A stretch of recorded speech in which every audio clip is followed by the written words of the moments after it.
What if the walls of an abandoned prison could whisper the screams of the damned? You're about to hear what they'd say, and trust me, it's not bedtime story material. Eastern State Penitentiary isn't just a prison. It's a living, breathing nightmare frozen in time. Hidden behind crumbling stone walls in Philadelphia, this place is stuffed with ghost stories, cruel punishments, and real-life horrors. In this video, we're diving deep into the darkest corners of Eastern State, uncovering the chilling tales that still make visitors' skin crawl. Stick around, because the more you learn, the more you'll wish you hadn't. The Birth of a Monster. Opened in 1829, Eastern State Penitentiary was built to revolutionize the prison system. Before this, prisons were basically chaotic warehouses where criminals were tossed together like garbage. Eastern State introduced something totally new: solitary confinement.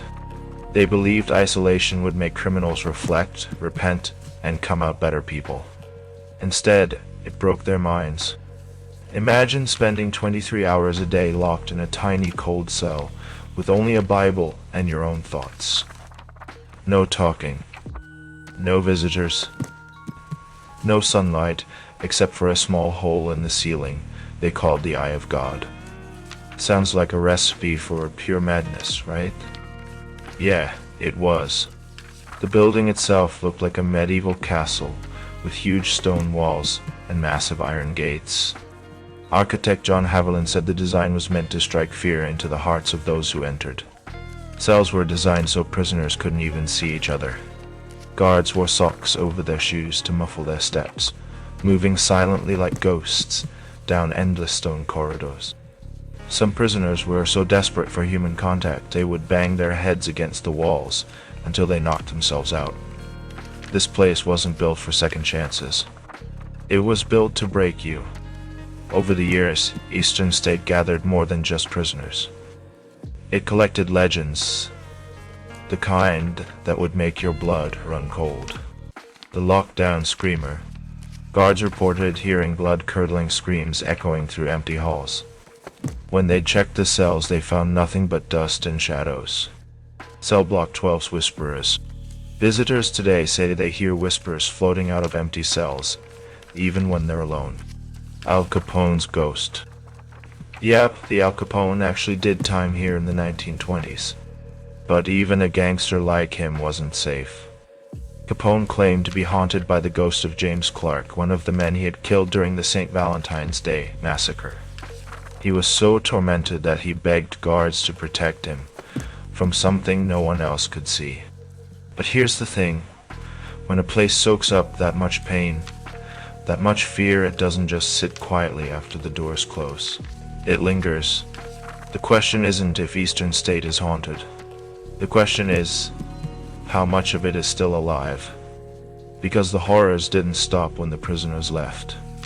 People still report getting scratched, pushed, and even chased by unseen forces. Paranormal experts have called it one of the most active haunted locations in the world. Even hardened ghost hunters have fled the building mid-investigation. Why? What's still lurking inside those stone walls after all these years? Researchers believe that places like Eastern State mess with your brain through something called infrasound, low-frequency sounds below human hearing that can cause anxiety, chills, and even hallucinations. The stone walls, metal doors, and long hollow corridors could create the perfect storm for infrasound to drive people half mad. Mix that with the power of suggestion, and boom, Ghost City. But that doesn't explain everything. Security cameras have picked up shadow figures darting through empty hallways.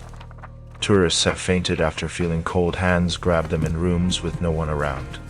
Electronic voice recorders have captured voices when no one was speaking. It's not just the stories. It's not just the old, creaky building sounds. Something else is happening here.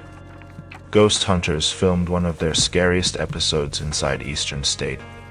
They captured disembodied voices, shadow figures, and what looked like a human figure moving down a corridor before disappearing into a wall. Ghost Adventures documented a ton of creepy moments, including unexplained banging sounds and sudden battery drains. a classic sign of paranormal activity. Even people who come in as skeptics often leave looking over their shoulders. It's not just isolation that scarred Eastern State's prisoners, it's the brutal punishments they endured. The iron gag, a device that chained a prisoner's tongue to their wrists. If they moved even a little, their tongue would rip and bleed. The water baths.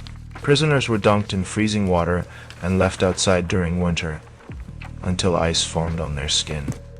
The mad chair, a chair so tightly bound that prisoners couldn't move for days. Circulation would cut off, and sometimes limbs would literally die and need to be amputated. All of this horror, all of this suffering, it left a mark. Maybe more than one.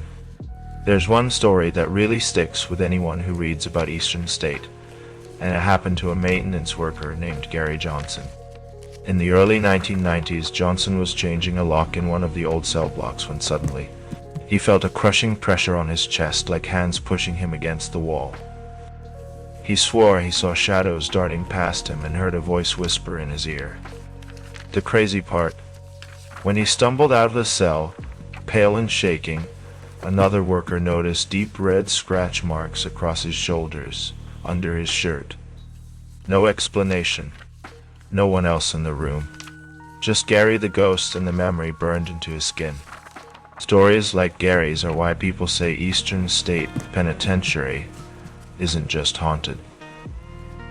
Eastern State Penitentiary isn't some Hollywood horror set. It's the real deal. It's a place where loneliness wasn't a punishment.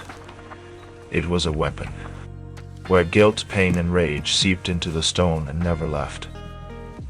Today, the building stands as a crumbling monument to human suffering. And maybe, just maybe, a home for the restless dead who refuse to be forgotten. Whether you believe in ghosts or not, one thing's for sure. When you walk through those empty halls and hear a whisper behind you, you'll believe something's there.